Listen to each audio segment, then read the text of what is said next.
Oh, hello, hello. This is the button has been pushed. This is real. It's happening. Let's check the mic. Button has been pushed. Yup. Well then, it appears I'm back. I got my cup of tea, which I know is rather ironic considering my name is Javamonk. I drink tea. But the Java part of Javamonk is we're talking about the programming language, not so much the not the coffee.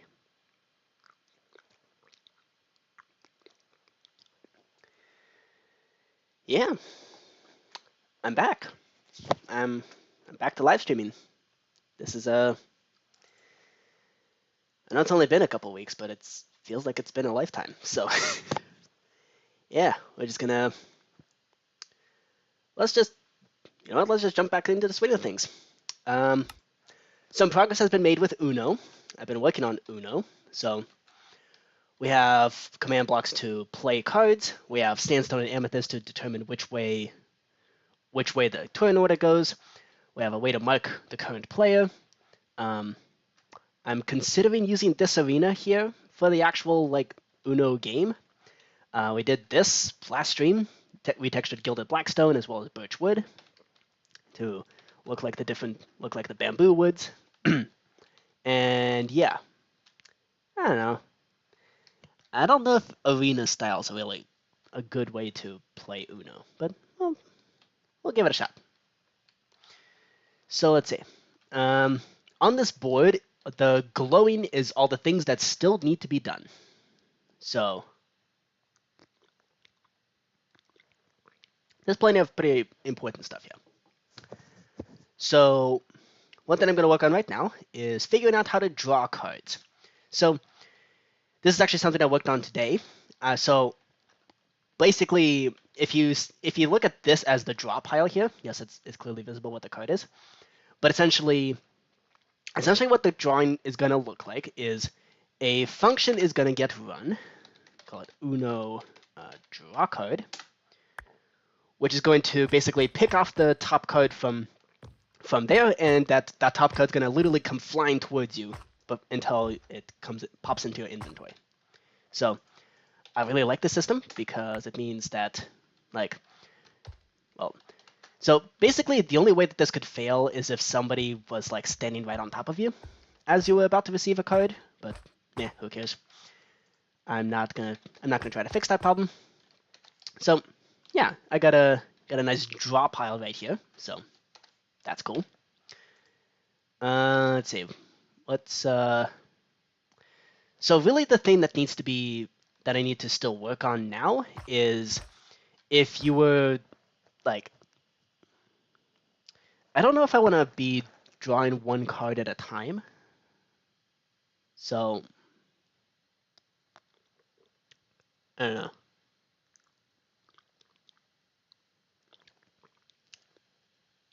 It might actually be a good idea. So I have a scoreboard listed here for draw cards. So this is going to be the scoreboard that keeps track of how many cards, basically how many cards you're gonna have to draw. So I think what I can do is this. Yeah, rather than doing this, we can instead. So I'm pretty sure draw cards is one of those universal kind of draw things. So I already went into special cards and updated how the +2s and +4s work. Yeah, it's a global variable. Okay, so we need utemp. So essentially, execute unless score utemp met. This is draw cards matches. Keep it up to 1. Yep. And then after that, then I guess we can do this. It's a little weird. Okay, let's take this block, stack it on top here. Because the conditional is based on, like, conditional of the block before it. Okay. Why do I have to do this? Okay, so we got this one. And then this one's just going to be a scoreboard players remove utemp draw cards 1. Okay. So let's just do this, and we do a little bit of that. Okay, so basically that means once you receive the card, it's considered that you drew cards. So, yeah. Ooh, but what if you're drawing cards?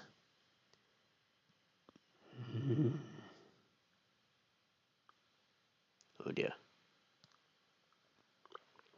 I have to think about that. So this works great if you're drawing cards because somebody +2'd you, or +4'd you. But what do you do if you're drawing cards because you don't have any cards that you can play? So I've already made it a system where basically you have to opt in and like decide your fate, or like accept your fate. Like you're gonna have, there's gonna be a, I'm gonna figure out how to do that, but basically you as the player, like you have to go, okay, fine, I'll take the 20 that I've been sent on me, or go, okay, fine, I'll take whatever cards I need. I guess I can just keep doing that. Just perpetually have that button around.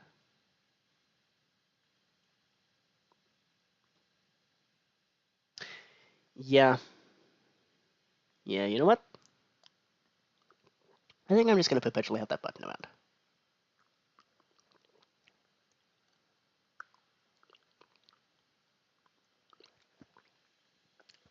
In that case, this needs to be draw cards up to 0. Okay. Cool. So that means, yeah. And rather than having the person just constantly trying to push the button, we can instead copy this up to here. Oops. And then this one, we update to basically, unless the draw cards matches 0, then we force the person to draw another card. Uno, draw card.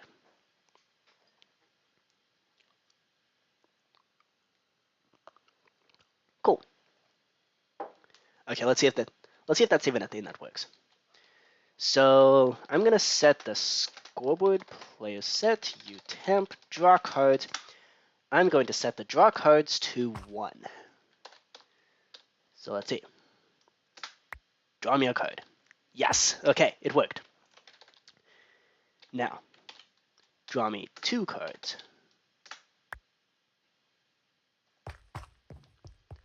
Okay, it initialized that, but then didn't do anything. Huh.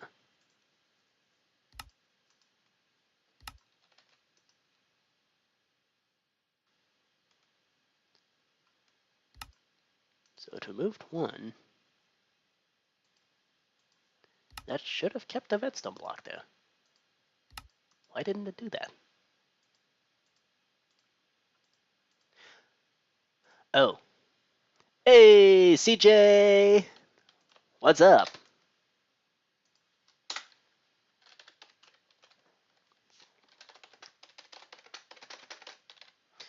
Yeah, sorry about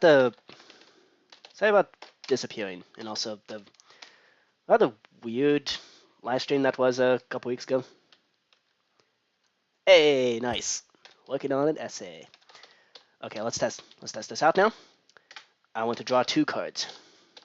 Let's do it. 1, 2. Sweet. Okay. Cool. Now I'm gonna stand up here, and I want to draw 4 cards. That's a 1, 2, 3, 4. Yes! All right. Sweet.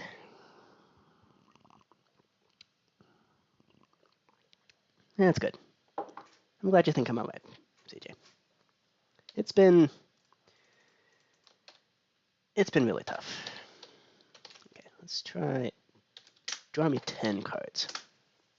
1, 2, 3, 4, 5, 6, 7, 8, 9, 10. Sweet. This is awesome. This is legitimately great. I'm actually seriously so excited about this.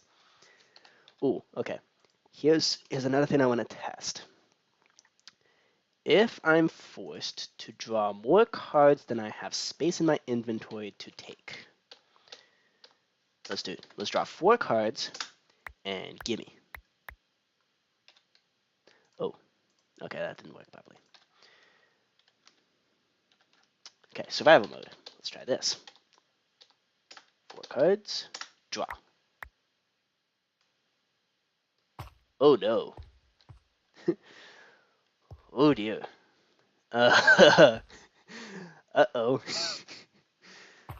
That is mucho no bueno. Okay, well, we figured out a way to break it. Okay.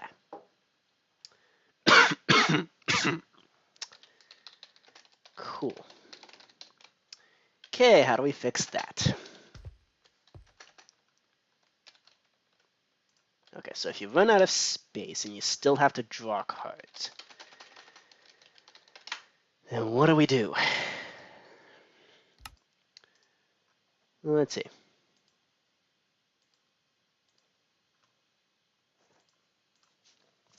Okay. Draw a card, kill the armor stand.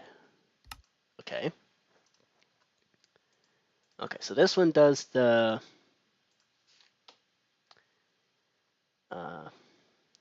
basically set the item. Yep. And that item just gets spawned right at your location, so that shouldn't be an issue. So in that case, what we need to do...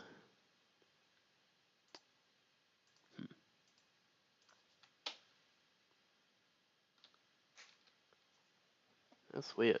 Why didn't it kill the armor stand?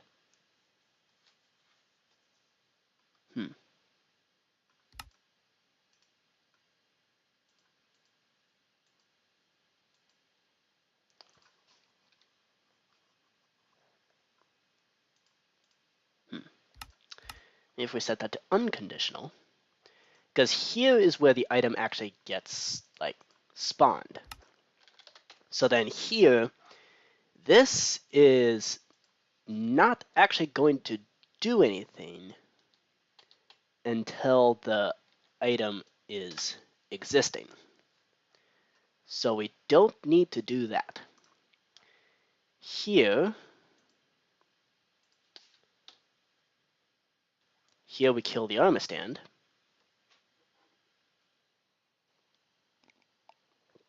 And when we do that, we also need to, like,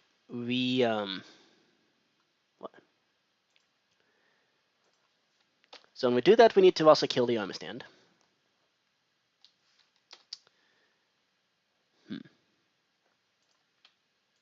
So maybe if entity at E, predicate equals uno in dimension, tag equals cardme, well, type equals item, tag equals cardme.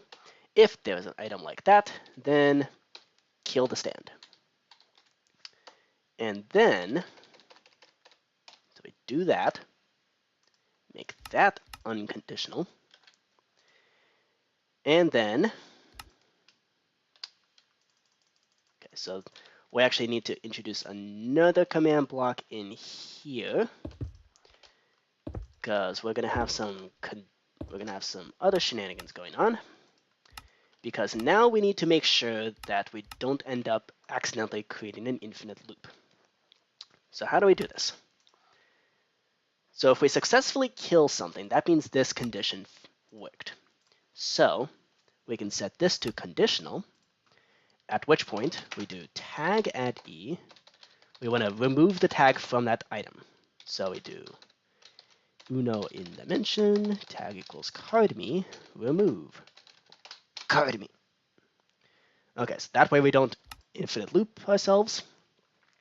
This is then going to go, oh, we just drew a card, so drop that, and then execute the draw cards again. Yep, that should be okay. Okay, let's try it. So I'm going to have only 2 slots open. Well, first let's make sure that we can actually, like, draw a card. Okay, perfect. Let's set the scoreboard to 1. Now, draw me a card. Very nice. That's weird. It took 3 more commands to do that? Very strange. Anyway, doesn't really matter. Okay, draw me 2 cards. 1, 2. That was a little fast. Let's try it here. 1. Oh, right. I need to set the scoreboard, and then 1 and 2. Excellent. Now for the test. Draw 4, and I don't have space to store all of them. So, in survival, we get a 1, we get a 2, we get a 3, and we get a 4. Yes! Alright. That's awesome. Okay. It seems to have worked. Okay. Kill these items. Okay. Let's say I drew 10. And we get a 1, and a 2, and a 3, and a 4, and a 5, and a 6, and a 7, and an 8, and a 9, and a 10. Beautiful. Okay. We should have 10 items. Excellent. Ooh, you got a prom dress. Okay. That's right. Weren't you talking about the prom last time? How's that going?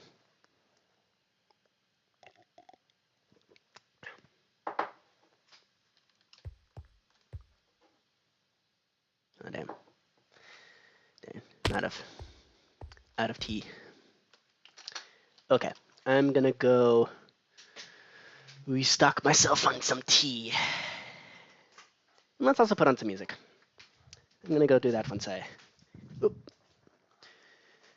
I'm gonna put the kettle on. Just gonna put a kettle on.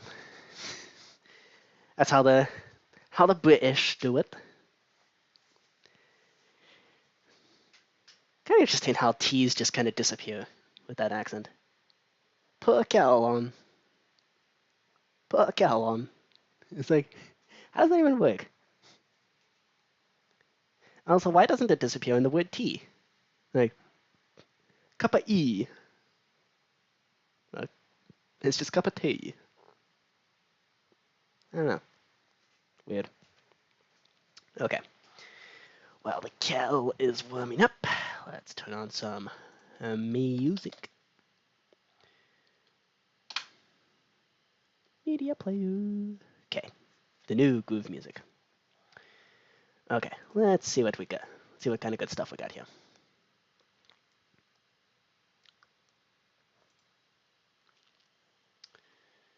Doo-ba-doo-ba-doo.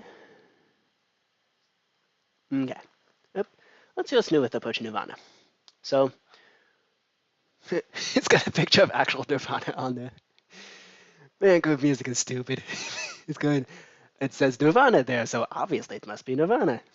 No, it's approaching Nirvana. Nice try. Let's do Block in the Sky. Redux. Yeah. Okay.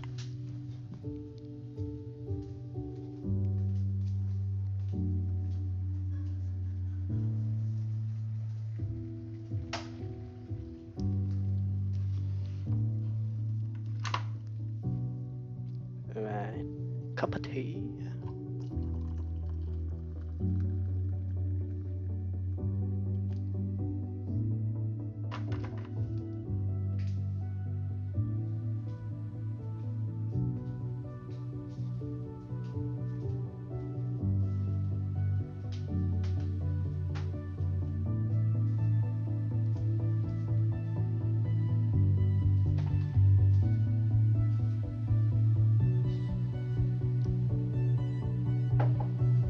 Alright.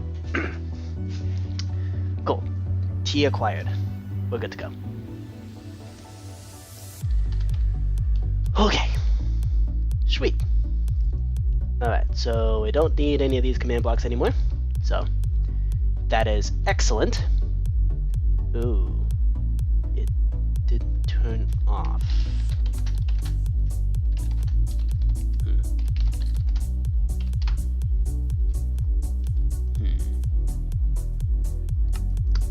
That is not good.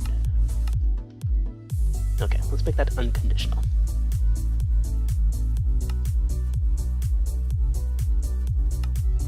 Yep.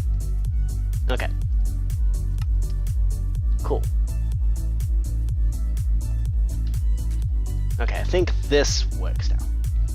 So this is going to be the thing that actually draws the... Drawing cards. Okay. So we now have the mechanism to actually, like, draw the cards. So, you can now draw the top card off the draw pile.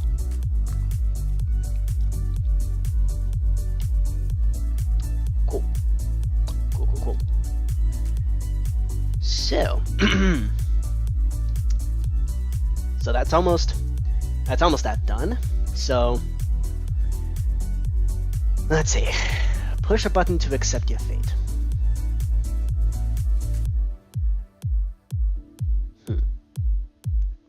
How to do that?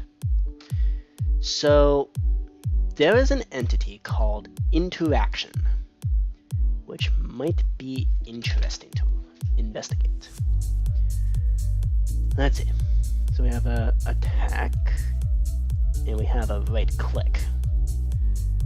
So I want this to right click. Yeah, I think I want it to be a right click. Okay. Width and height defaults to 1. Okay. Response? What does this do? What are the interactions to trigger a response? Well, obviously I want it to trigger a response. But how do you actually, like, get the actual response? Like, how do you actually get it to do something? Like, okay. Looks like we're gonna be scouring the wiki. As much as I hate fandom.com, we gotta do it. Interaction. Wikipedia.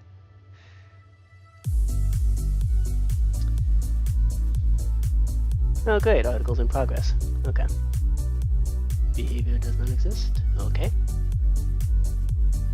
To see who the last player to click on a certain spot is. So they record the UUID of the last player that right-clicked and left-click and right-clicked them, and the time at which the interaction happened. Okay. Left-clicking plays a punching sound, right-clicking makes the arm swing. Okay. You can check information by doing the /data get entity. Okay then. Wow. I mean, I guess I can see how that would be useful, but not what I'm looking for.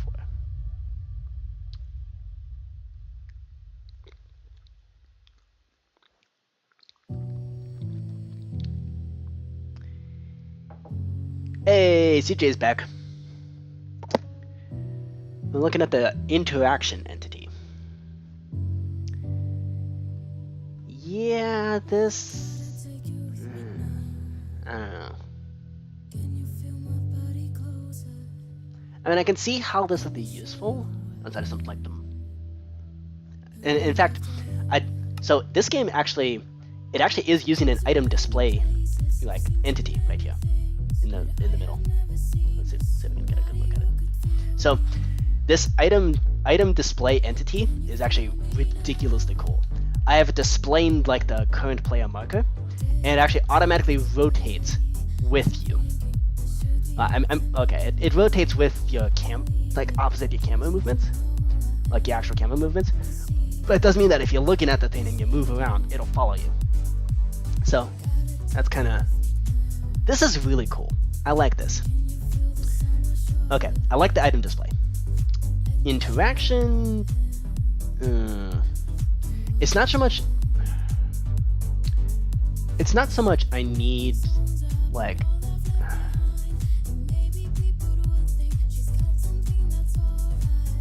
I mean.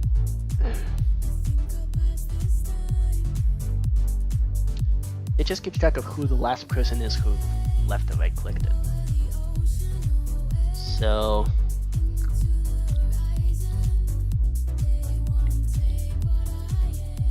So how do you actually like extract when somebody right clicked it?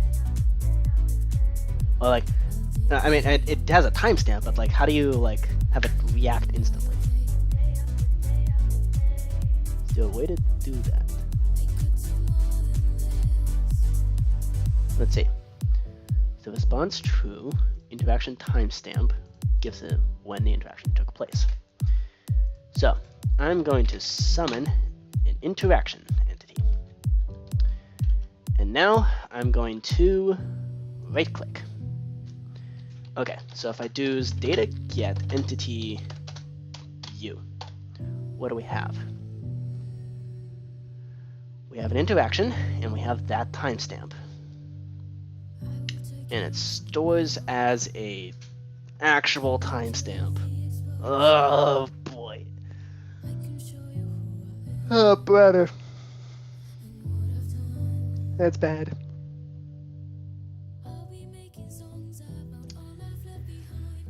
Wow, this is useless. Okay.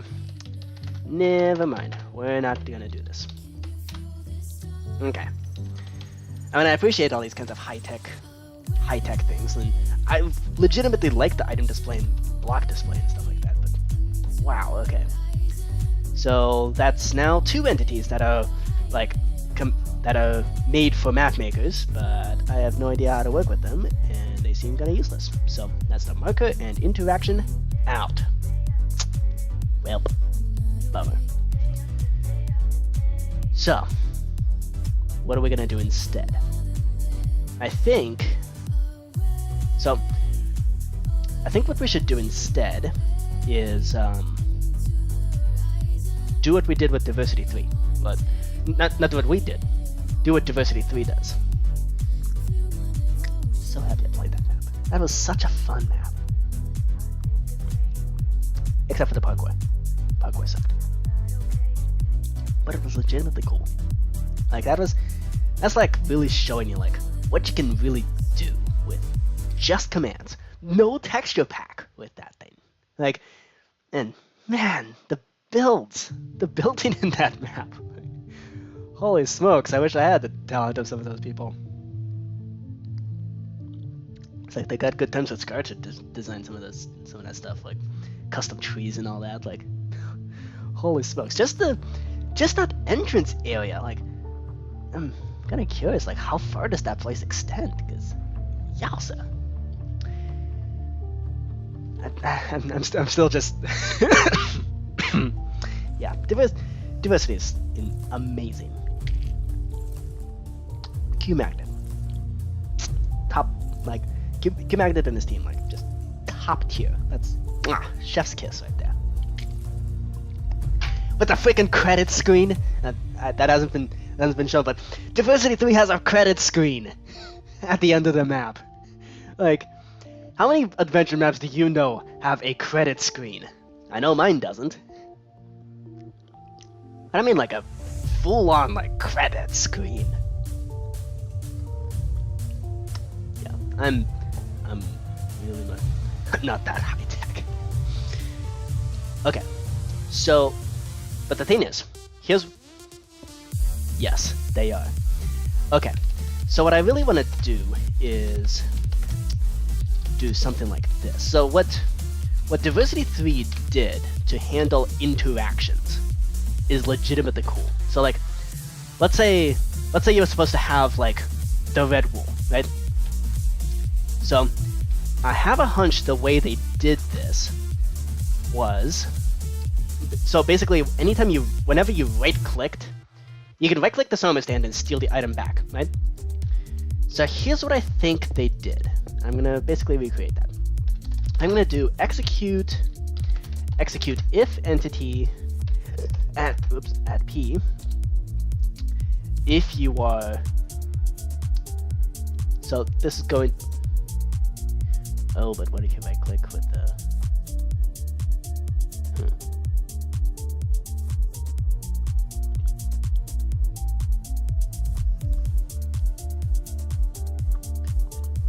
and I just realized doing that basically swaps the item that you currently have.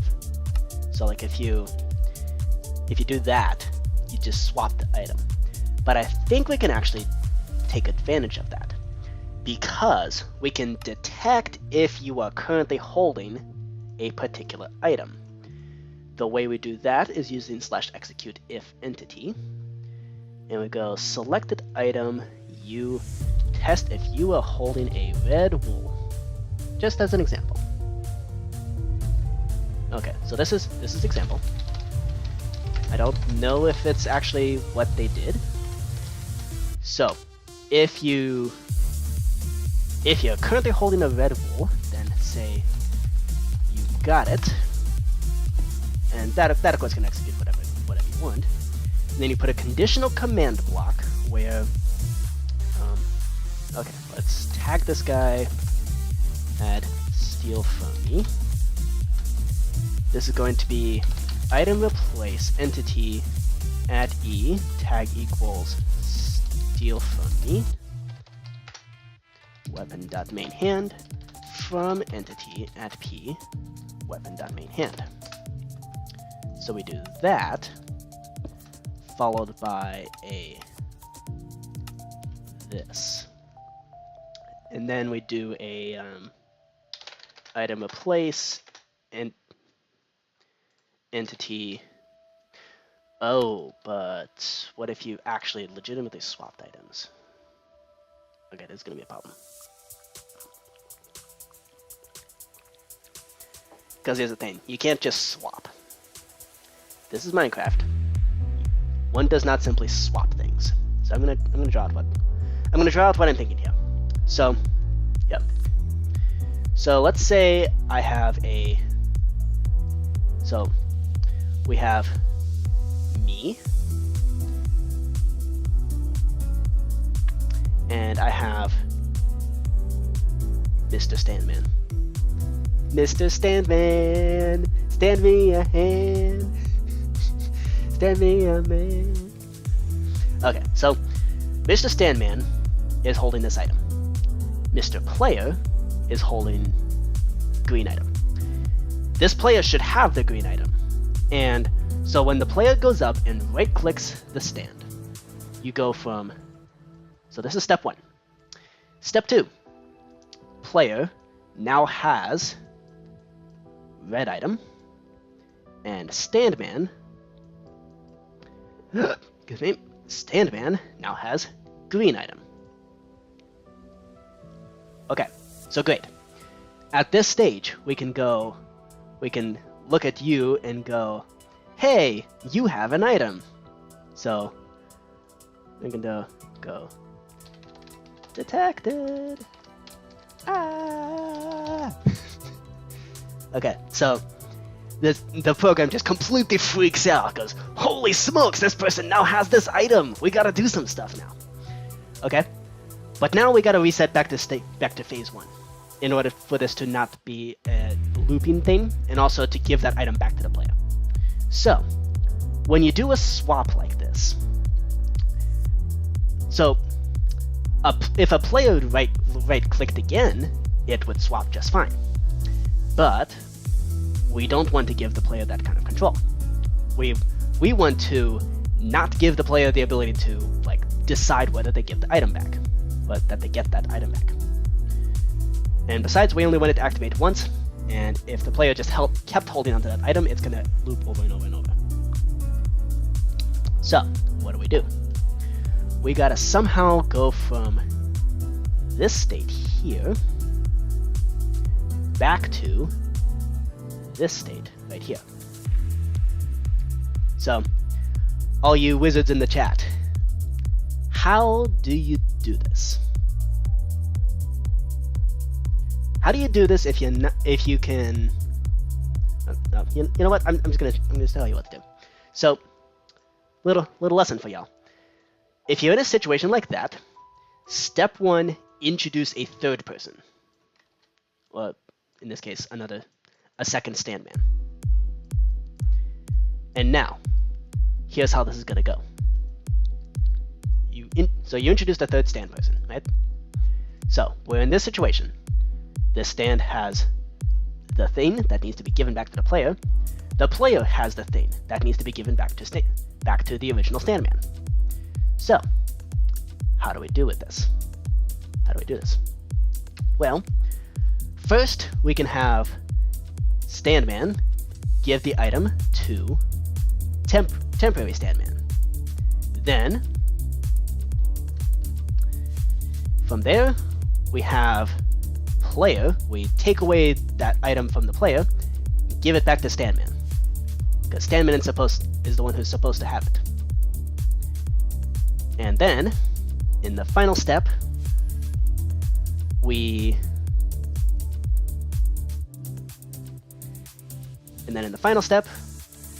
have third stand man give item back to the player, because the player is supposed to have this one.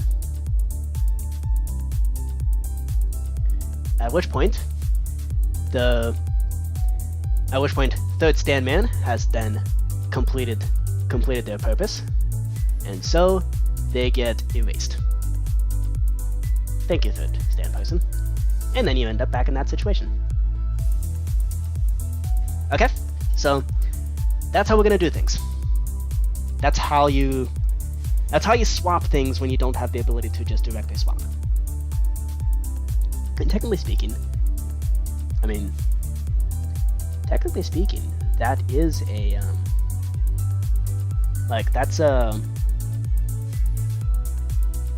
that is what swaps are. And that's how you swap two things without losing information from one or the other. When you only have one directional movements, so you can't go in both directions at once. You can only go one direction at a time. So you have to introduce a third person to do that. It's actually a mathematical thing. It's actually a math theorem. It's called I think it's called the Futurama theorem, because Futurama is the one. It was actually proven in an episode of Futurama. So, okay, nerd time. So what happens in this episode of Futurama? Basically, a mind swapper machine gets invented. And so people swap minds back and forth just all over the place. There's 10 different characters that all swap minds throughout the episode. And then, so the problem is, at the end of the episode, somehow all those minds gotta get swapped back, right? Because story's over, everybody's back in the same room. So, excuse me. So we gotta re-swap stuff, right? So, how does that work? Well, the Futurama theorem describes an algorithm and proves that the algorithm is correct. It shows that in order to untangle any kind of mess of any size, you only need to introduce 2 people who had not swapped with anybody. So the way the mind swap machine worked is it swapped the minds, but then you can't swap back. And so, once you swap, you can't swap the same 2 minds back. So, but you can introduce a third person and do this kind of switcheroo in order to get around that. So So the Futurama theorem says that no matter how many people have swapped their minds, and no matter how much of a mess you've made, you only need 2 people who had not swapped minds with anybody in order to untangle that mess. It uses some really cool stuff with abstract algebra and permutations, and it's legitimately cool. Highly recommend. Highly recommend watching the episode, because it's also a really good episode. But just the fact that the writers of Futurama literally proved a theorem in order to make their story work. Like, yeah, that's talk about hardcore. That's I love Futurama. Not a huge fan of like Fry as a character. Like he gets overly like jealous. I'm not a huge fan of that. But it is great. Like, fantastic. Also, the finale episode, the best. And just amazing. I've recently been rewatching Gravity Falls as well. It's a good show. It's even better the second time around, because like seeing all the setups and payoffs is like ridiculously cool. Bender's your patron saint. I don't know. It doesn't sound like a good role model. Okay. That's cool. I've been telling a lot of people to bite my shiny metal butt. Yeah. Okay, programming time. It's programming time. Don't you love the part in the live stream where the guy said it's programming time and then programmed all over the place? Truly the most Uno game of all time. Okay. Right, so what are we doing? So this is, yes, program away. So we need to do this every time we interact with an entity. So I think the way that we're gonna do this without driving ourselves absolutely bananas is by making advancements. Let's see, where do I have my advancement generator? Got the data packs. Okay, so crafting.the destruction. This is a really good website. We also got advancements right here. Been using this a lot. Okay, this is good.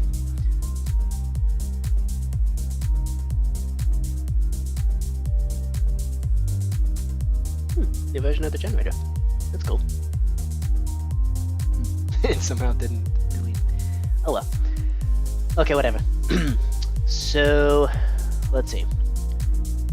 Okay, so first off, we gotta steal some code from an older project.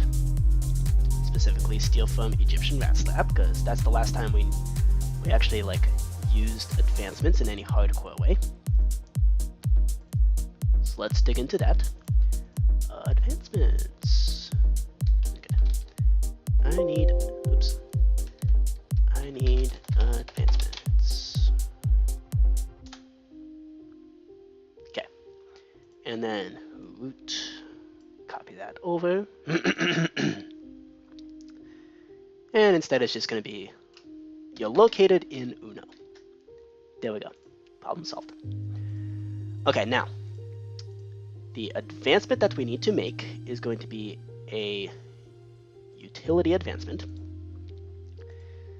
This is going to be called, okay, so really we need a few different advancements. We need this kind of setup for detecting. I'm thinking making a system like this for accepting your fate and drawing cards, and also for choosing a color. I think that's the best way to do this. So, first one is going to be accept fate. So, the criteria is going to be player has an item, or picked up an item. That inventory changed? Picked up item.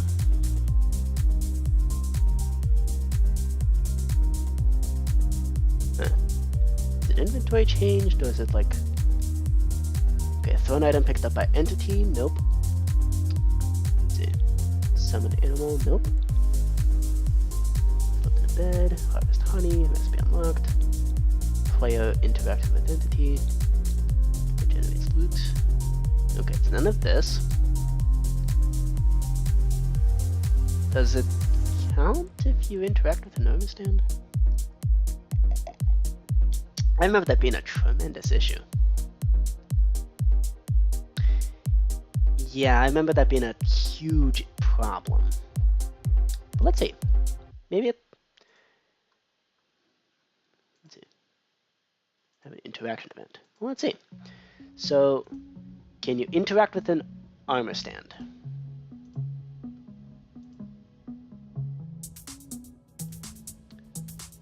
Okay.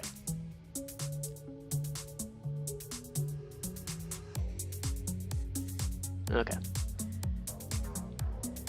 And then the reward is going to be uno slash, and then what do we do? Well then, no!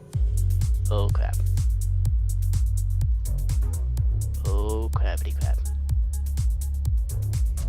This is bad. I just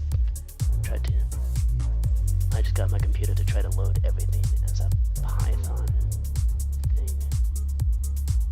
Oh snap.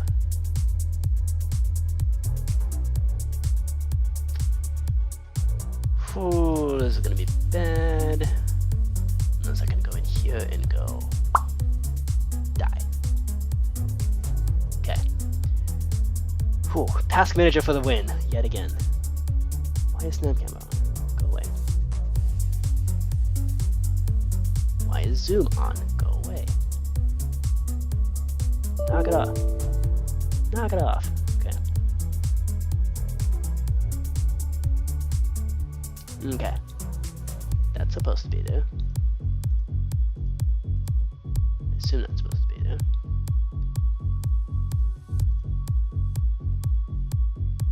Okay. Cool. I think we may have rescued my computer from the horrors that could have been the accidentally opening everything as a Python file. Whoops. That could have been a disaster. Okay.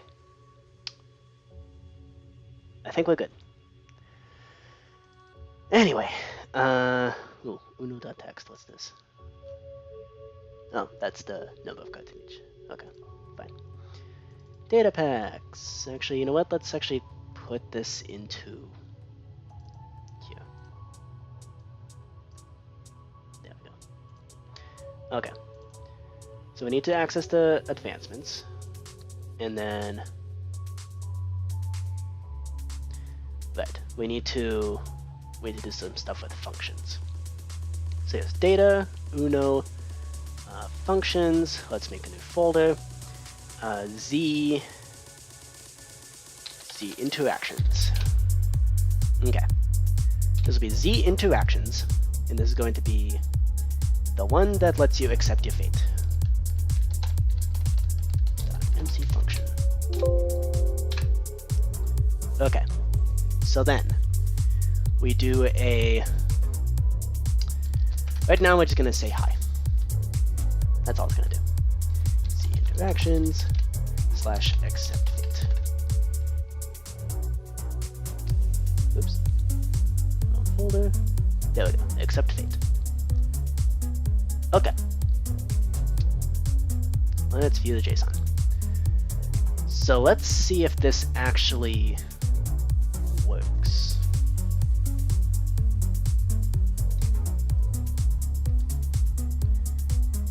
So we can, oops. Okay, so we need to open up a advancements file and do the advancement accept fate. That MC function. Oop, not that. Wait, it's not an MC function. This needs to be .json. Cool. Okay. Copy that in. And let's see if this actually does anything. So, reload. Yeah, so this is just, so these functions are broken because I don't have the like coordinates loaded in. So, oh, error loading the function.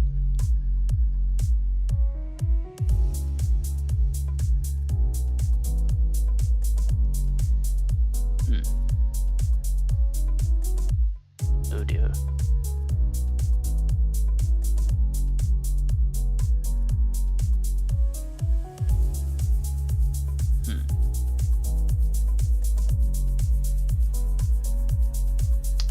Okay.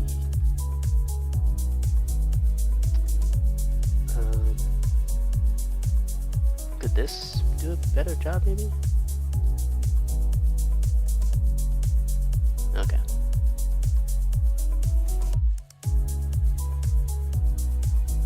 Advancement. No, never mind. Okay, criteria. You need to have the player interacted with an entity. And the entity is going to be an armor stand. Yep. Your rewards will be the function.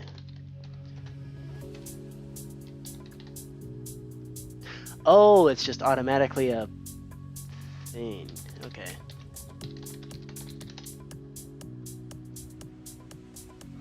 I see what went wrong. Okay. I'm an idiot. That's the problem. I don't need to mention the fact that it's a function. It already knows it's a function. Okay, let's try that. Reload.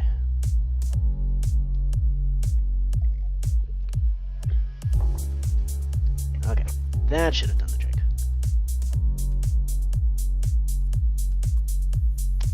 Yep. Okay. Cool. Now, if I take the item from this stand. Yes! Okay. Cool. So it does work. Right. Okay. If I then do advancement revoke at P from Uno root. Okay. Revoke only Uno except fate. Okay. Cool. I have accepted my fate. Revoke. Accept fate. Revoke. Okay. Excellent. Now if I disable the slot, okay, so this is something I'm worried about now because, because it might be hyperactive. You know what? I don't care. It'll be fine. Because then I can go into more detail on what kind of entity I want to be interacting with this here. Edit entity.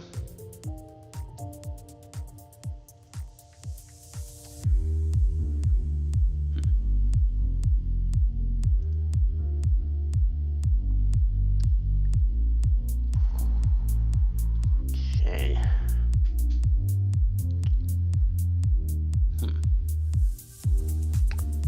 This might be difficult.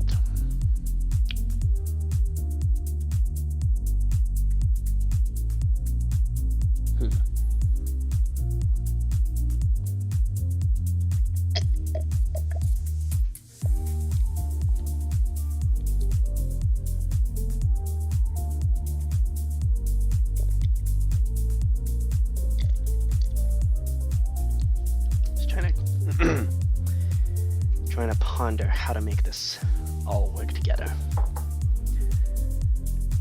So it's going to be type that. Right? Okay. NBT going to be tags. Accept fate. Maybe this could work.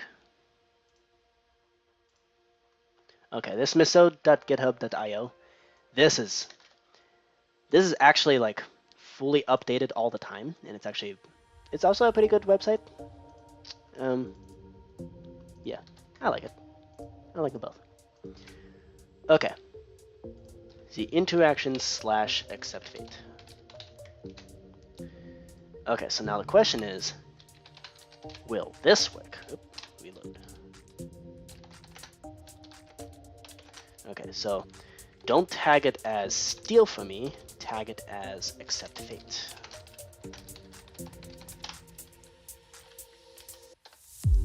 Okay. Cool. Anything messed up with... Oh.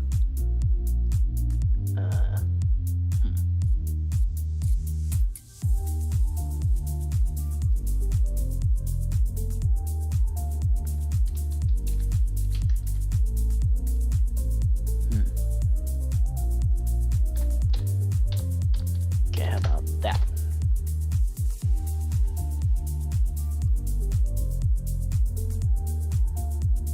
Okay. Let's see if this works. So if I do a...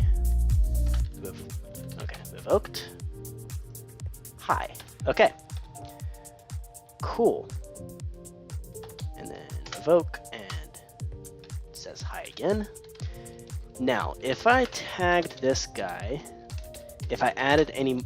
So if I remove the tag accept fate, then... Yes! Okay. Sweet. Okay. Cool. So now we have an advancement that will trigger whatever I want. Excellent. Okay, so when we accept the fate, what do we want it to do? Well, first, so one reason I like advancement so much is because whoever actually sets off the advancement is just, like, whoever sets off the advancement is automatically the person that's targeted with @s, which makes things really convenient. Because it means, like, it knows exactly who did it, and it'll automatically just target that person for you. I don't know.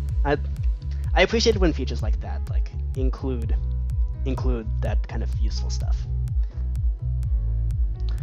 Which is one reason I don't like the interaction entity, because I didn't see anything that actually lets you do that. Oh well. Okay. So, accept fate. So we immediately revoke the advancement, so that way it can be reactivated again. And then... Oh, I just realized something. Okay. If I revoke that advancement... Okay, you do actually have to interact with the entity. Wait, why didn't it... Uh-oh.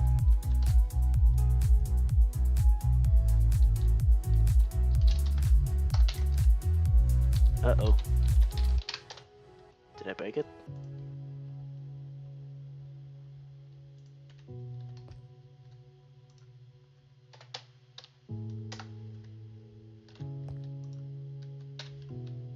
Oh, it's because this guy isn't tagged. Oop. Accept fate. Okay. Hi. Hi. Okay, good. So, if I just right-click this guy. Okay, so you do have to actually interact with the guy. Okay, fair enough. Okay, and if you swap items, yep, okay, still works. Beautiful. Okay, in that case, yeah, so we are going to need to do the swapper, the switcheroo, with an item. You know what? Whatever. That's fine.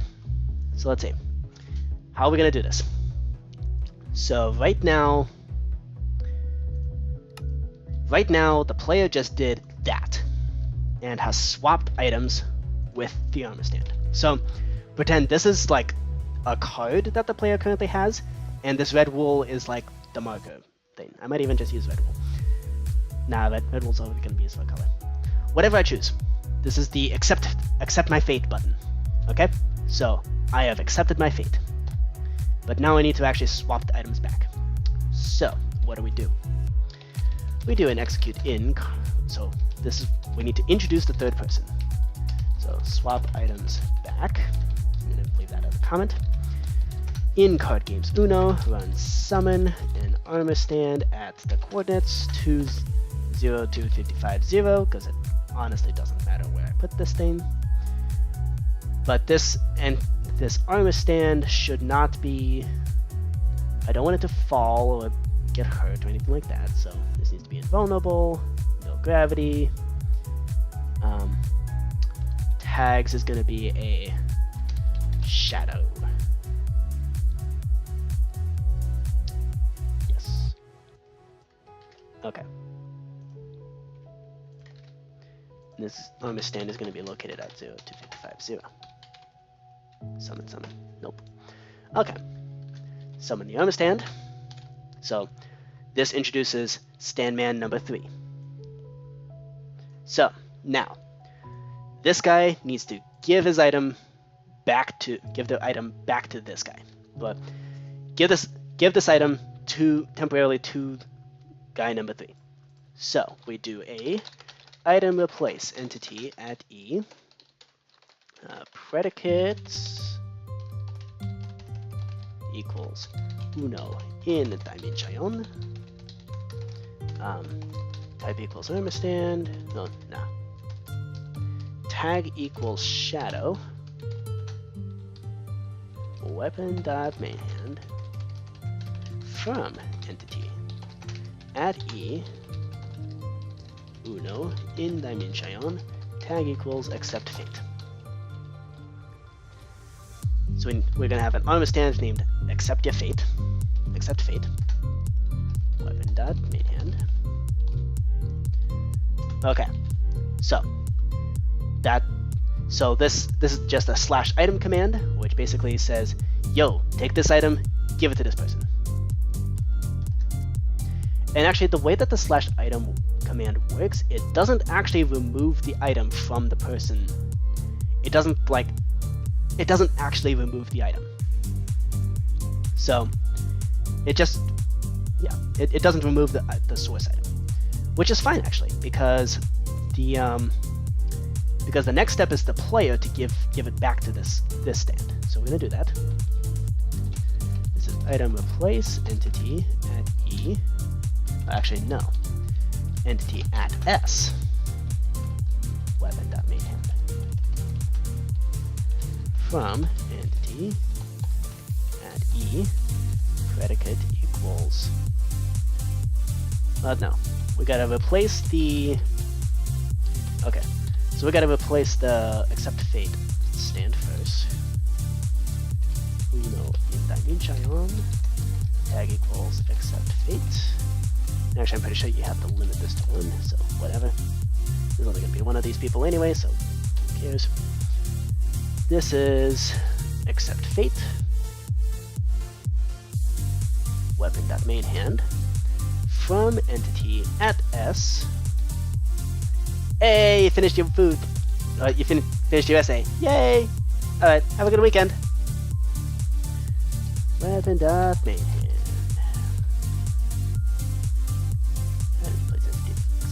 From weapon.main hand. Okay, so that puts us now in this situation over here. So what just happened is, well, actually technically player still has this idea. So now shadow player is going to give the player okay, so this is shadow.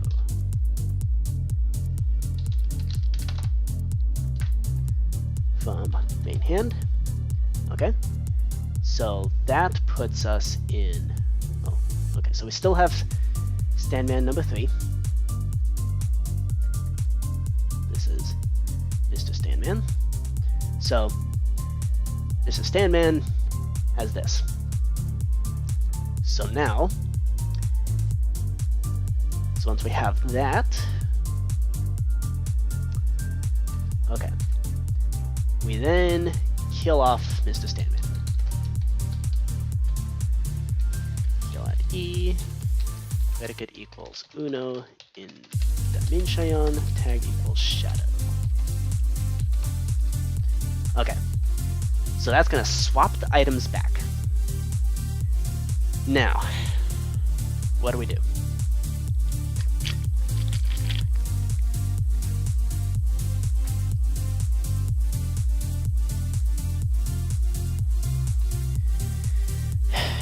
Let's see.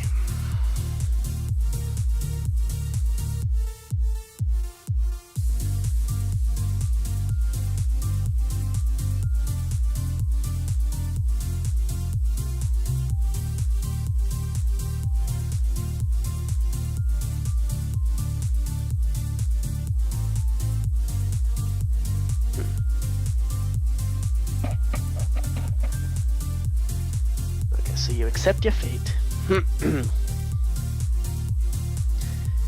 Now think about it. For the you didn't say Uno, I think I'm just gonna force draw the player, like force draw you 3 cards. Just so that's the only time you don't accept your fate. You don't have to say that you accept your fate. You just draw it. Because the reason I'm doing the accept your fate setup is so that if you have like chaining +2s, like one person does +2, next person does +2, next person does +2, you can decide whether or not you play a +2, you reverse, or you like just go, okay, fine, I'll draw 6. So that's just there for the option. But for like saying, oh no, and also it's good for when you run out of cards, because I'm not going to search the player's like extra storage, except for the purpose of counting cards. But otherwise, I'm just not gonna bother. So, so that's what this is gonna do. This is gonna be for the general cases where either you have to draw cards because you're out of cards, or because you're you either draw cards because you don't have the right card to play, like you're not able to play anything, or you draw cards because you were forced to with the +2 or +4. And then the you didn't say Uno is just going to have its own setup, its own system. I'm actually going to write that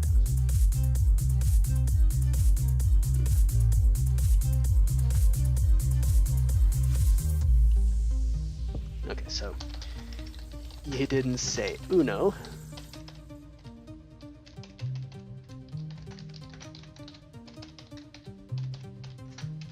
You didn't say Uno. Just draw the cards, don't accept fate. I'm going to mark this in gray because this is a solution that I'm thinking about. Let's actually make it like gray. There we go. So for you didn't say Uno, just draw the cards, don't accept the fate. And then if run out of cards or +2s, then accept your fate. As far as I can tell, these are the only times that you're actually going to be forced. These are the only times that you ever draw cards in Uno. So for 2 of those, you have to accept your fate. For 1 of them, that's on you. You don't get to accept your fate. You're forced to. You don't get to decide when you do. Okay. So let's see.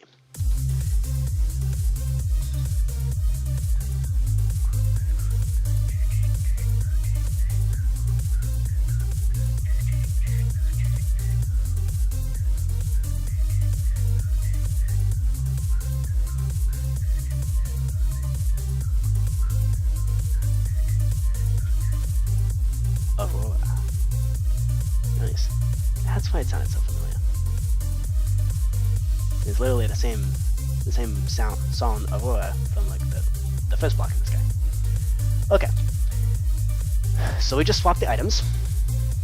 So what do we do from here? So now what we do is we do execute unless score utemp.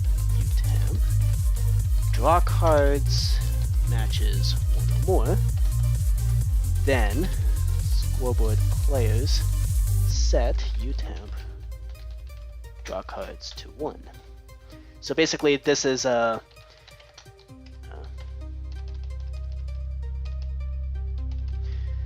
so basically what this is going to do is this is trying to weed out whether or not you were forced to draw those cards or you're drawing it because you're out of cards, or if you're being a weirdo. I'm not going to stop you from being a weirdo and just saying, oh, I want to draw a card. And it'd be stupid, but you could certainly do it.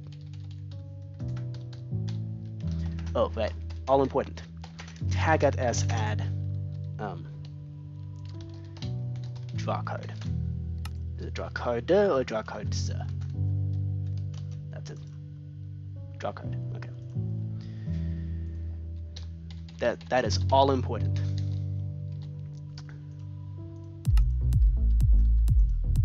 Okay.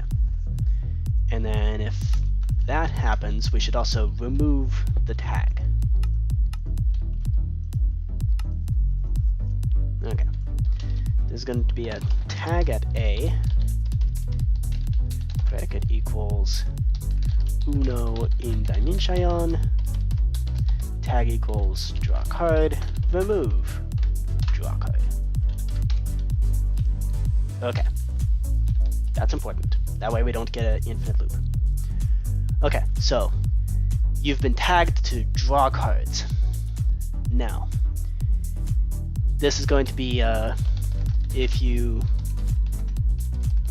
accepted fate because you don't have the right cards, then you only have to draw one at a time. Otherwise, so that's just going to happen anyway, but otherwise it's going to be at which point we run the function uno draw card. And that's going to specifically target whoever executed that command. So draw card is specifically targeting the person tagged as draw card. Yep. Okay. Cool. Cool. I will be back. I'm gonna take a quick bathroom break.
Oh, the music ended. Yeah, that was unfortunate timing.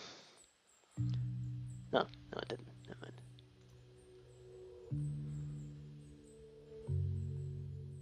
Cool.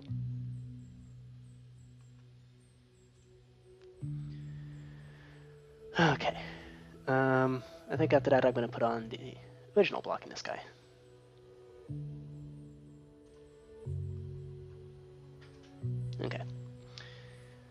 Let's see. Function draw code. Yeah. Okay. I think this setup, the system, is ready to go. So all we gotta do is bring about an armor stand tagged as accept fate. Okay. We need another void here. Position, draw, and discard. Stance. We also need to position color choosing, and also position accept fate armor stand.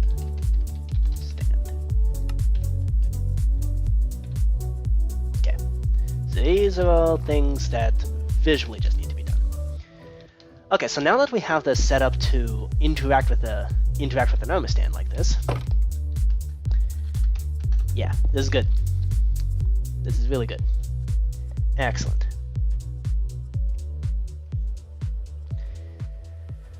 Okay. So what to do now?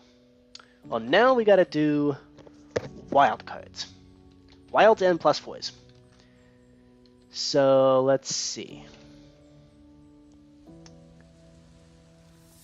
Okay, so I think we don't need that paintbrush anymore. So let's see, how do we do this?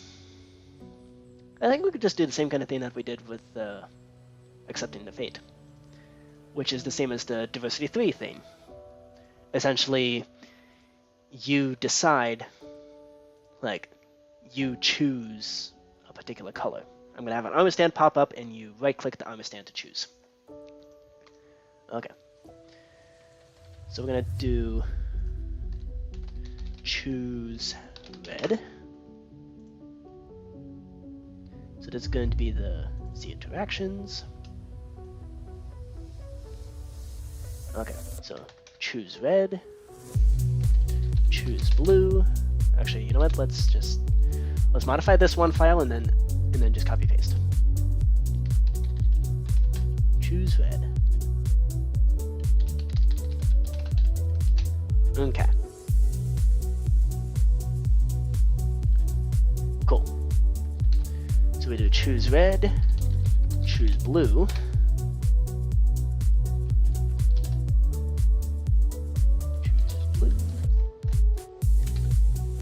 We do a choose green.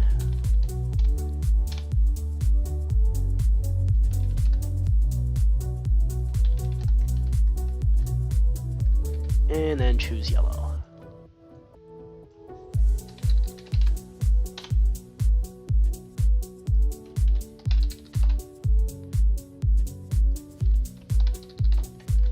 Okay.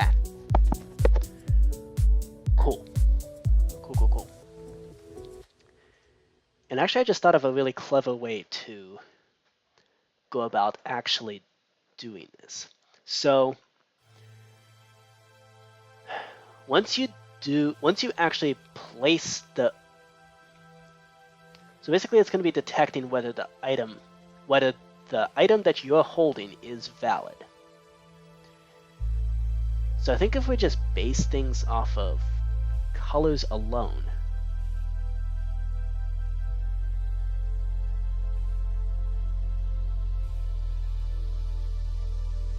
okay, so wilds are allowed anytime at all. Yeah. And then if you hold... Why is this? Why is it detected that the card 1 has a +4?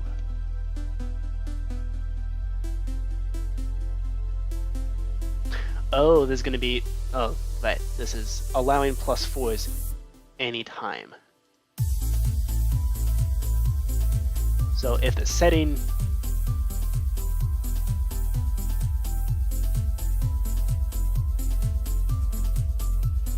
Right. Why is this a thing? Okay, this is just for +4s. This is for general wild. So if you're holding a wild, your card is valid. If there's a, looks like this is saying, if there's already a +4 being played, you may play a +4 whenever. Don't think that's right.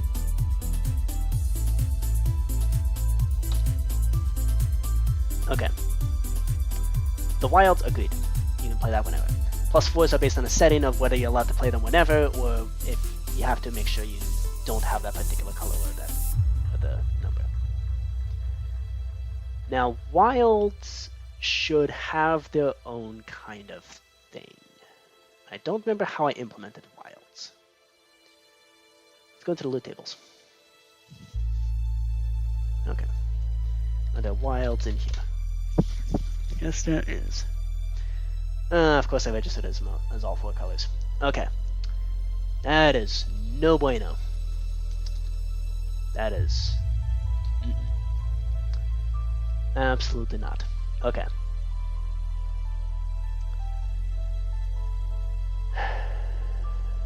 Right then.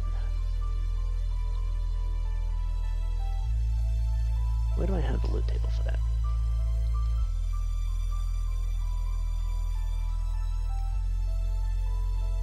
Yeah, it's not this. Why is it even here?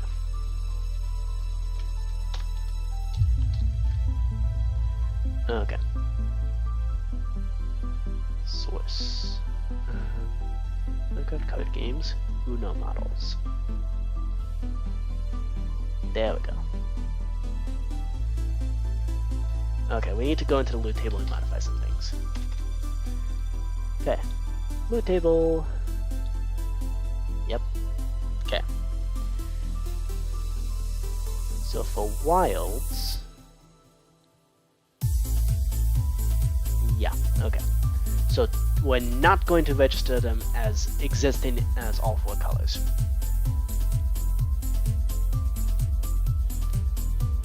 Yeah. They are their own thing. Yep. Yep. Cool. That should make things easier, actually. Okay.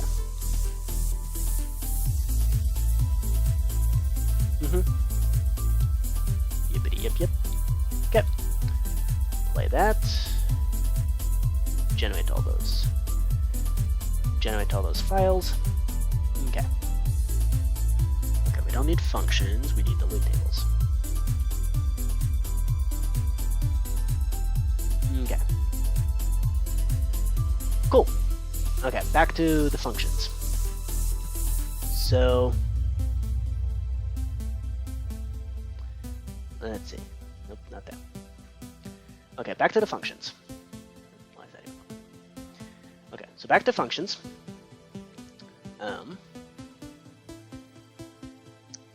Where was I? Right, so when we're validating the card, +4s have their own rules, wilds have their own rules. They don't count as any particular color. And I think we can change some things about that.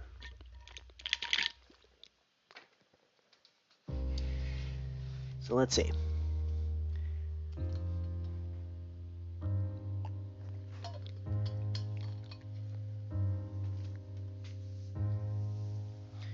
Yeah, I think we can use item modifiers actually to change what we do.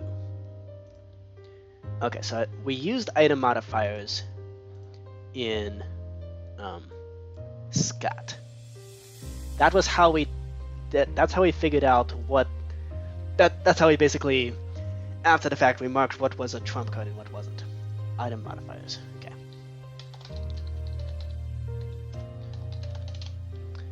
In this case, it's going to be much easier because we don't have to. We don't have to do any of that kind of stuff. Although we can copy this code. Okay. So this isn't going to be this is going to be like choose red.json. Nope, that's not a JSON. JSON. There we go. Okay. We're not going to change anything about how the item is actually rendered. But we are going to change this. Red 1B. Okay.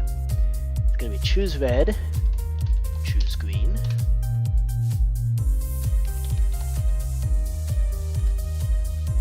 choose blue. Here we go.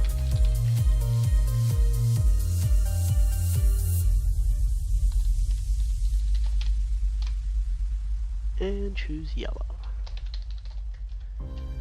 Alright, we got the 4 colors right there. So now we gotta actually implement that, which should be pretty straightforward. Because how did we do it in scat? We did the functions, mark trumps. So when we did that, we went into every player and then just item modify. Yeah, that's easy. Okay. That's super easy actually. Okay, so when we do the interactions, okay, so all we gotta do is go into here and choose red.mc function. There's going to be item modify at E. Hey, Snowing! Welcome to the stream! Yeah, you're a little late. It's, we start at 7 o'clock, but that's right. Tag equals, card 1, because that's going to be the spot where it's actually discarded to. That's where the wild card is actually going to be located, so then we do weapon.main hand, and we don't do the scat. Uno, choose red. There we go. Okay. That should be it. We can include some more fanfare in this here if we wanted to. But I think this will be okay. Because it's just gonna straight up update whatever that wild card was that we played. It's just gonna update that. So let's see. We go to Uno. Oh, that sucks, knowing. Okay. Functions. No, we need advancements. Okay, so this is choose red. Yep. Okay. Oh, but then we also need to do the switcheroo.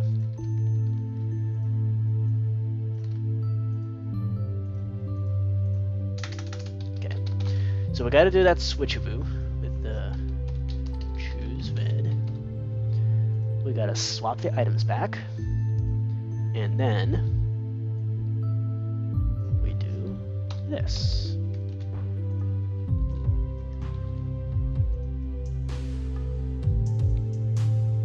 Yep. How's Uno? It's going pretty well. The board is... So I'm currently working on making wildcards work. But otherwise we've gotten some good stuff done here. So we can draw items now. We can draw cards. So see this right here? So let's say it doesn't matter where you're standing, you'll still be able to draw that card. Yeah. I can just tag at b add draw card. Yep, okay. And then there's gonna be a scoreboard. Temp draw cards 1. And all I gotta do is run the function Uno draw card. And the item just gets drawn from the top and flies over to you. And it'll follow you wherever you are. So that is pretty awesome. You can even draw like, yeah, you can even draw like, say I wanted to draw 5 cards for whatever reason. So it'd be, wait, what?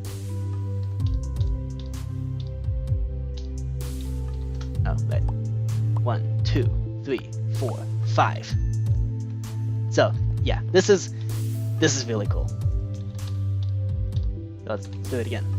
8 cards. So you're tagged as having to draw 8 cards. 1, 2, 3, 4, 5, 6, 7, 8. And if you're out of cards, if you're out of space in your inventory, it'll just pile up at your feet, and then you just gotta deal with it. So yeah, it's great. It's working really well. Okay. So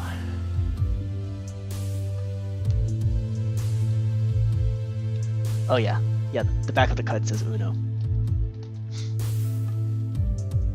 Yeah, it's pretty good. I like this design. And yes, the Prismarine does change colors and like revolves between the blue, green, yellow, and red.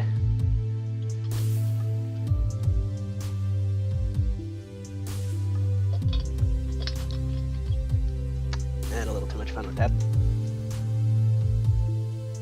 Yep, there's the blue. And I think the next one is gonna be yellow. Okay, I'll just keep that on the side there. Okay. Let's see, so actually it's not gonna be accept fate, this can be choose red. Okay, so this is gonna be, I need to accept fate to choose red.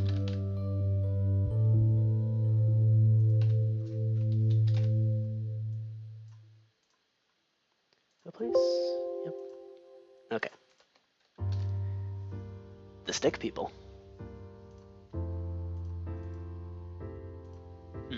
Okay. Cool. I think that is ready to go. Okay, choose red. Nice. So this setup that we put up here. This is basically the same kind of setup as you see in the Diversity 3 map, where you like right-click something and like basically stealing the item is being detected, and that's how you like actually interact with the thing. Choose blue. Replace. Yep. Okay. Okay, and then this is gonna be choose green and yellow.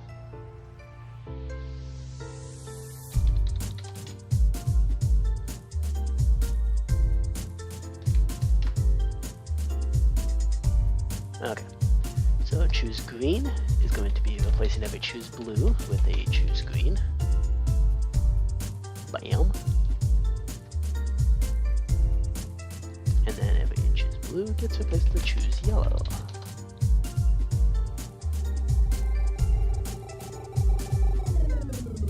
Sweet.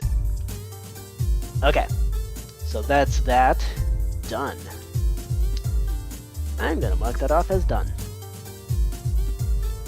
Because yeah, we still gotta position all the armor stands in the actual arena, but in terms of functionality, wildcards are done. Okay, so basically at this point, almost everything is ready to go. All we gotta do is do the chaining +2s. Ooh, I think we can actually make that a thing. What are you sorry for? Dude, when you say that, you worry me, okay? Because I'm worried that like, because I'm always looking for like, oh no, what'd you do? What are you apologizing for? And like I can't tell if there's something that actually happened that I need to address, or if you're just apologizing for the sake of apologizing for like nothing. So please don't do that, okay? Either like, and also it's fine, okay? Whatever it is, it's fine. I just need to know what happened, okay? So I can deal with it, okay? Just I don't like those kinds of surprises where something happens and I don't know how, and I'm not able to like deal with it, okay? I just feel sorry for some reason. Okay. Fair enough. just don't scare me like that, okay? Thank you. Okay. Okay, so when we're chaining the +2s, I think we can actually make that a thing when we're validating what card we're playing. Okay.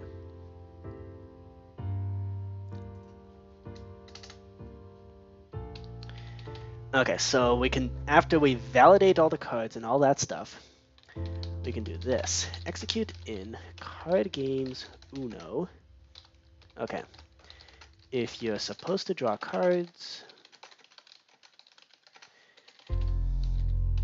you can't play. And this is basically going to be the, yeah. So execute in card games Uno. We're going to run, unless block wherever that location is going to be. Redstone block.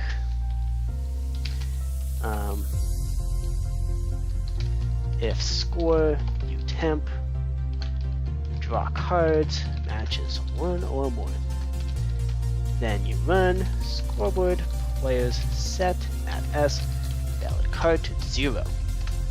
So if you're supposed to draw cards, you can't play anything. Unless chaining is allowed. Chaining is enabled.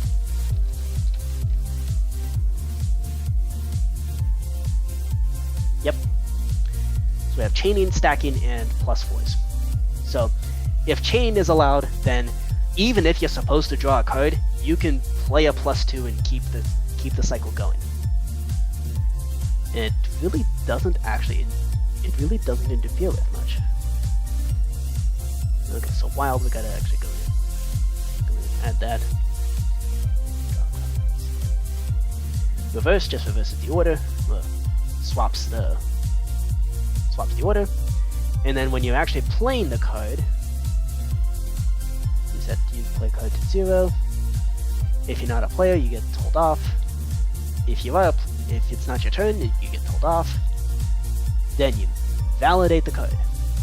Now, if you're not supposed to be able to play that, then yeah.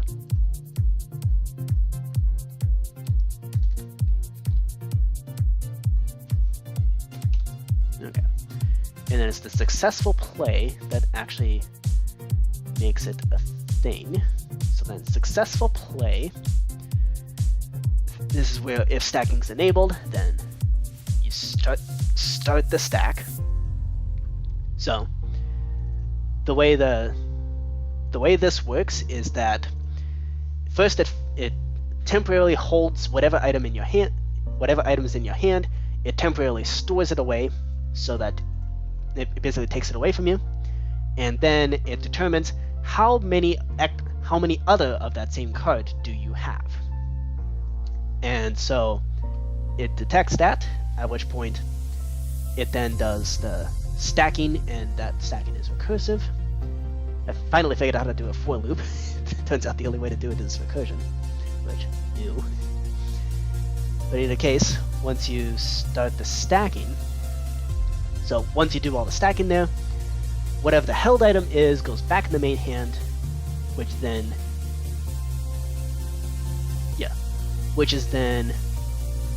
then it's put back in your main hand. You kill off the stack this card, and then remove num cards, scoreboard there, at which point then we jump back into the successful play, where what then happens is, so all the stacking happens, and then whatever item was held goes back in your hand, at which point you just play that card as normal. Why is that armor.head? There should be weapon.main hand. That would have been awkward. Okay. Yep. And then replace your item with air, clean up items discard, cool. Now, if that item is a +2, then do the special +2 stuff. +4s, you do the special +4 stuff, blah blah blah blah blah. And then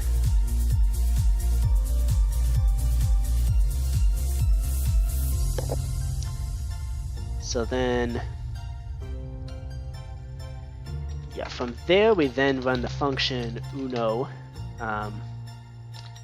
rotate players. So rotate to the next turn once somebody plays a card successfully.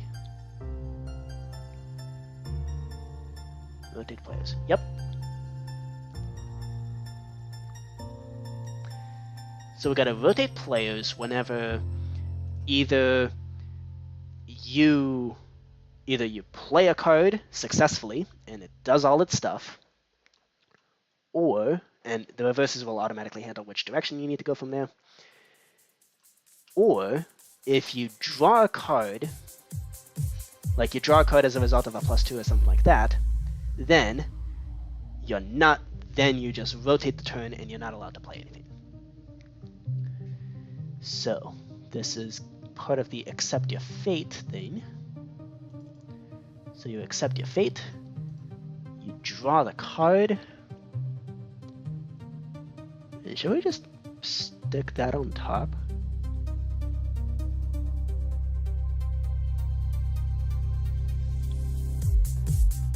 Yeah, we should just do that. Okay. That way everybody can sit around and laugh at you while you draw all your 20 cards, and then the next person gets rotated around. Okay. So after that, we do function uno rotate players. Okay. Well, this command block is getting quite tall, but I think it's okay. Yep, that's always going to succeed, depending on whether this gets implemented. So basically, you finish drawing all your cards, and then... Ooh, that's bad, actually. Eek. Crap.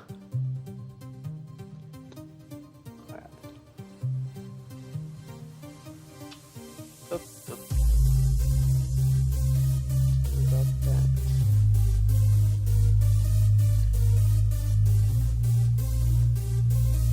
Because if you drew cards, if you're drawing cards because you were forced, because the +2 told you to do so, then you don't get to take a turn. But if you're drawing cards because you ran out, then you should be allowed to take a turn.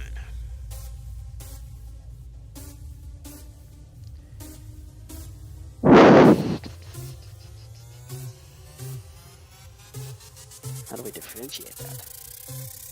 Or if you just drew cards because you're a weirdo, then you should still be allowed to take a turn.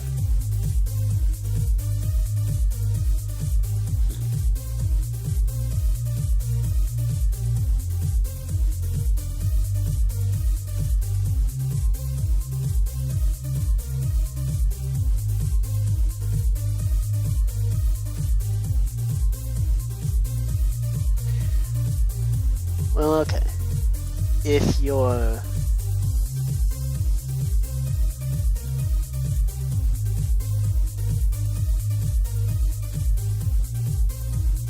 I thought that maybe we could get around the issue by just tagging every +2 or +4 as just a plus card, and then detecting that if the last thing that got played was a +2, then you skip the turn. But that's not going to work, because if somebody reverses on the +2, then that last person's most likely not going to have a +2 again. But I can't just label every +2 or +4 as a... You haven't been rude to me. You have not been rude to me. I'm the one who's been rude to you, okay? Seriously. You do not need to apologize for that. That's all. Okay, so how do we detect this?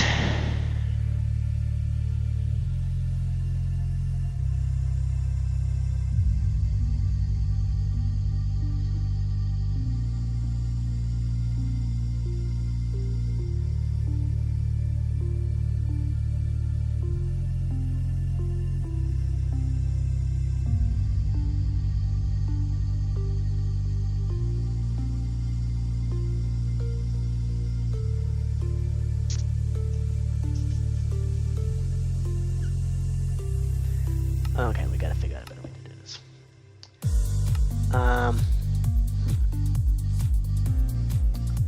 Yeah, we can make this another amethyst block marker. So this will be sandstone draw because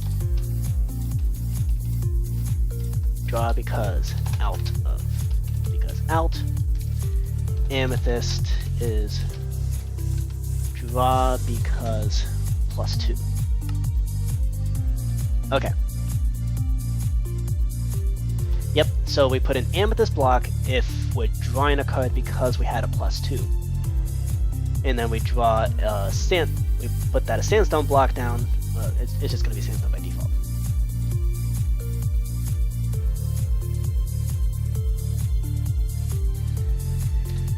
Okay, so this is going to be execute in card games. Uno, run, set block. Here. This is going to be like a marker. -9, 56, -44 with an amethyst block.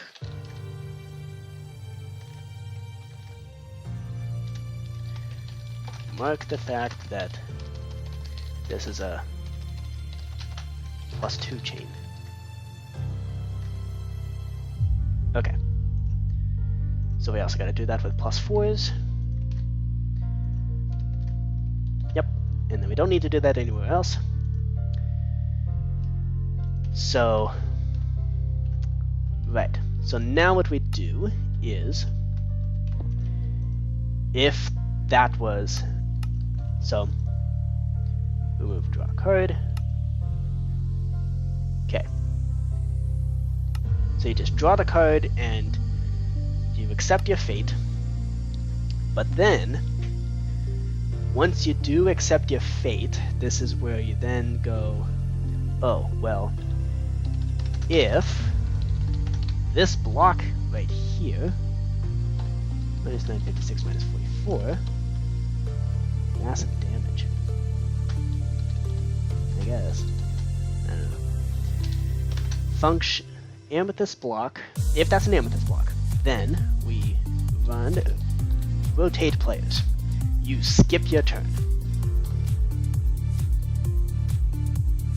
and then. So yeah, if you draw the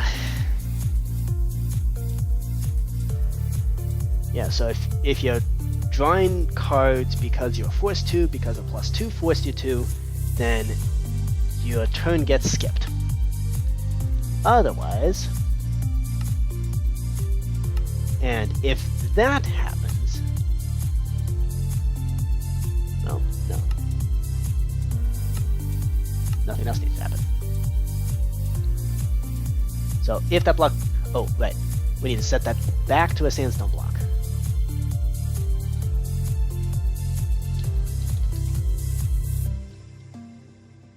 -9, 56.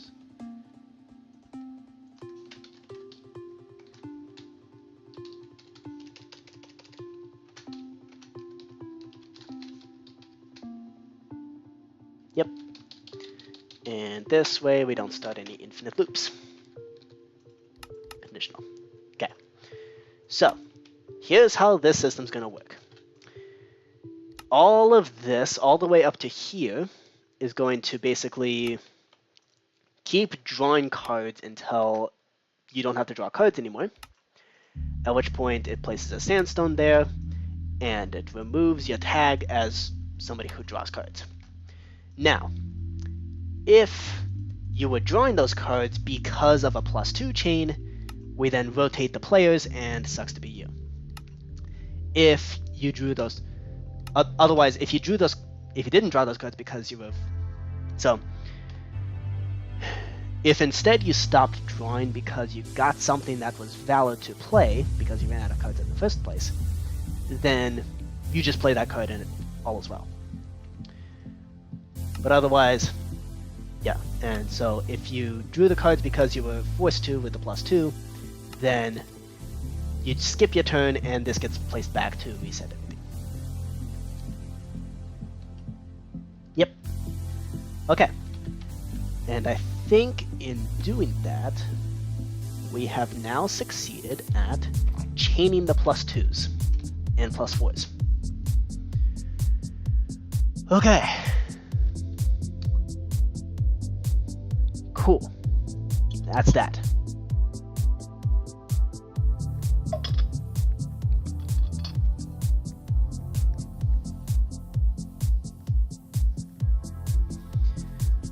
Okay.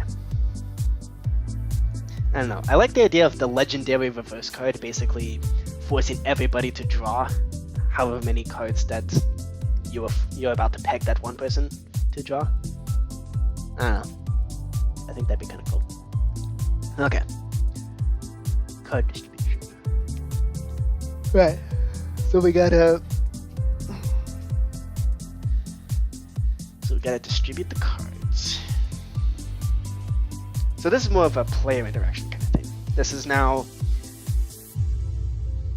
we also gotta declare Uno and declare you didn't say Uno. How the heck are we gonna do that? Fix your about page.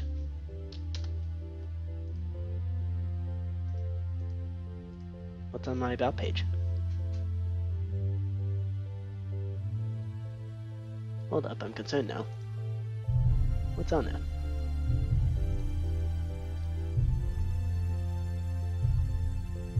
Oh, right, about the live streams. Okay, yeah, good point. Good it. Okay. Yeah, good point. Doop-a-doop-a-doo. Also, I don't make announcements on Twitter anymore, so.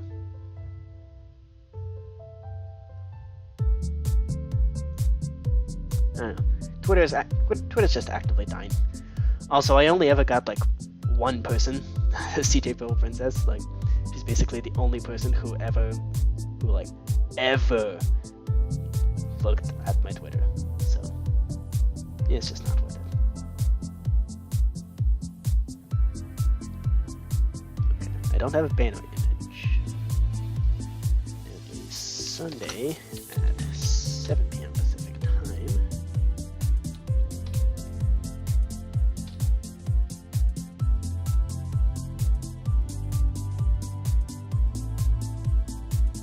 Cool. And I mean, I'll keep the Twitter there just as a thing. But otherwise, I'll just move forward downloads up there. Okay. Let's do that.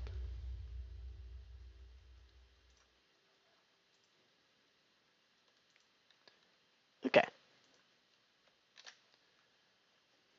Okay, cool. Thanks, Snowy. Okay, so what's next? I think the next step is declaring Uno and declaring you didn't say Uno, which I think should be the same button or same action. Just like if you're in a state where you can say Uno, then you can smack it and like it goes, you just said Uno. Or if somebody else smacks it, it'll go off on the person who is Uno'd and didn't say anything.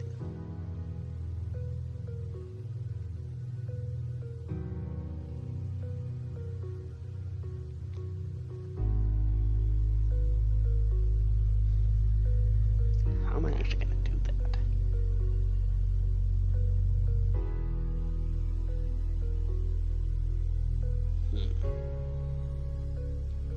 guess I could do the same kind of stuff that I did with like the Egyptian rat slap. Where you literally just smack something. But what do you hit? And with Egyptian rat slap, it's very obviously you smack an Egyptian rat. Well, you slap an Egyptian rat. But what about Uno? I don't want to like slap a sombrero or anything. So how do you?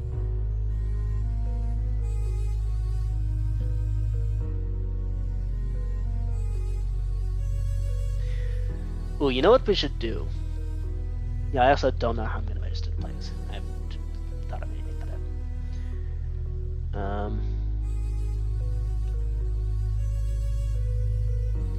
Right, so we should also count the number of cards that each player has.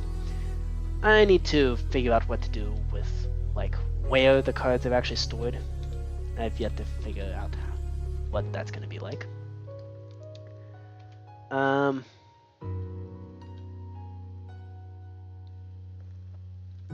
For play direction. Okay, so we can at least put in the functionality for declaring Uno or declaring you didn't say Uno. I think we can shove that into this C interactions folder. So this is going to be a... Okay, so this is going to be a declare Uno. Did you custom make the Uno cards? Yes, I did. Quite happy about that.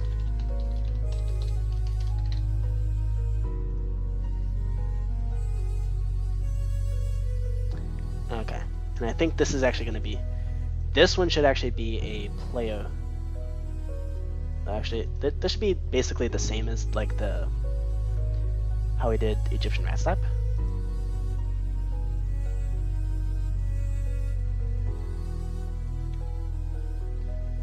Okay. This is data packs, Egyptian rat slap, data, Egyptian rat slap, functions, no, advancements. Okay, so this is going to be how we declare Uno, with a slap. I like this one. Steam powered, nice. Okay. Card games, Uno. This is going to be Uno / Z interactions / declare Uno.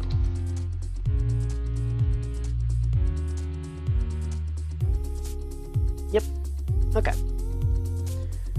Cool. So right now it's you can slap a pig and that will declare Uno.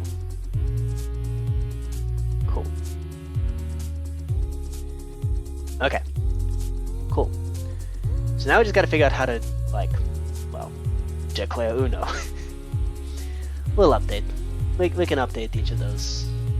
Like we can just update that whenever we want. Okay. Declare Uno. We'll figure out how to trigger that thing. But for now, we're declaring Uno. So, yes, you do have to say Uno. This is going to be a...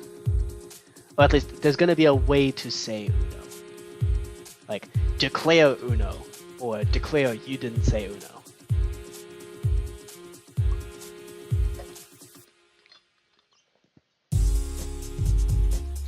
I don't think I'm gonna have a penalty for anybody who like wrongfully declares Uno. I don't think.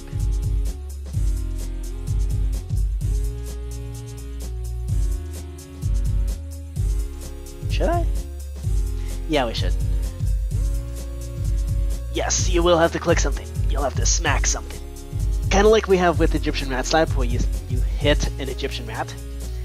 This is gonna be you hit something to declare Uno. Okay, looks like the alarm is going off, so let's see if we can come up with something quick. That's not approaching Nirvana. Wow.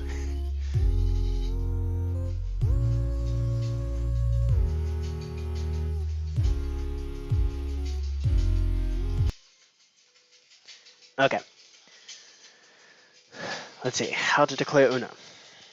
So we need if nobody is allowed to declare Uno, assume it was a mistake and punish by drawing 2 cards.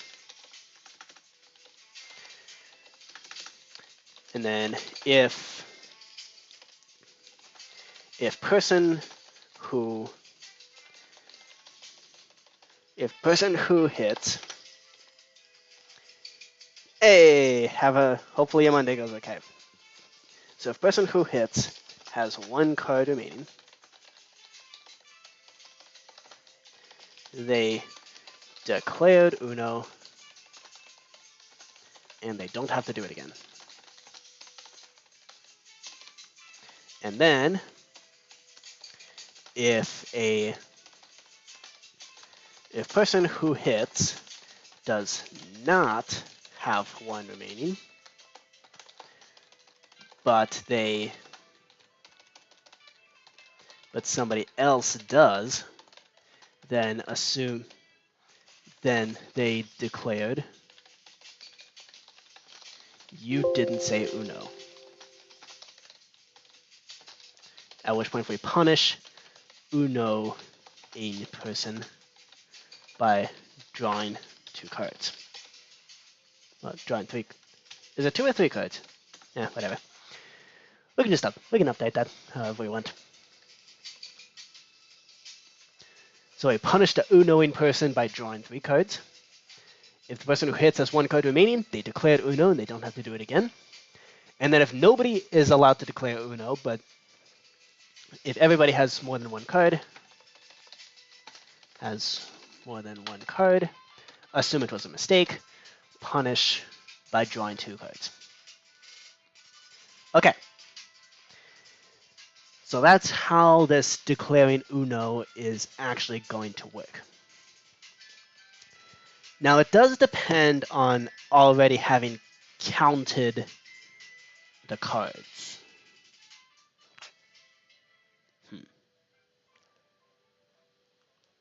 Do we have a scoreboard already for that? No. Okay. Add num of cards. Dummy. Not number of cards. Objectives remove. Number of cards. Okay. So this is a new scoreboard that we have to introduce. AA activate game. And we plop that into here.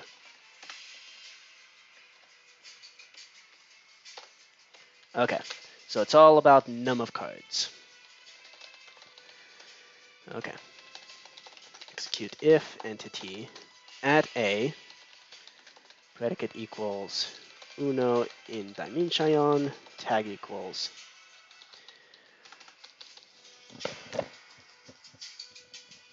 okay.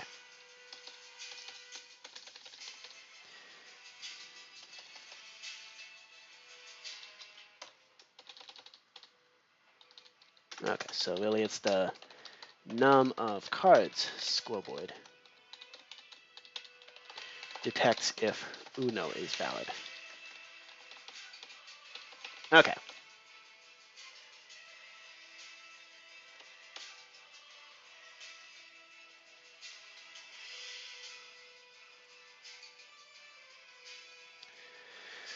Okay.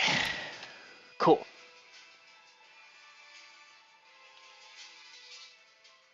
Nice.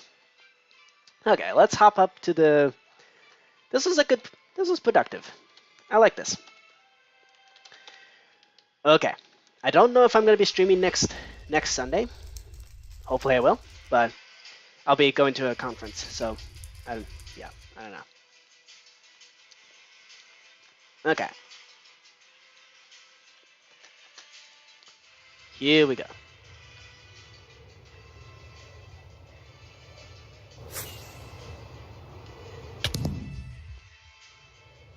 Here we go.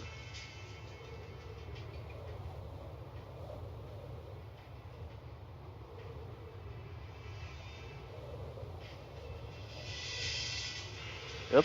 Okay, saturation's slow. Ow. Effective epi saturation. Infinite 5. Come on. Alright.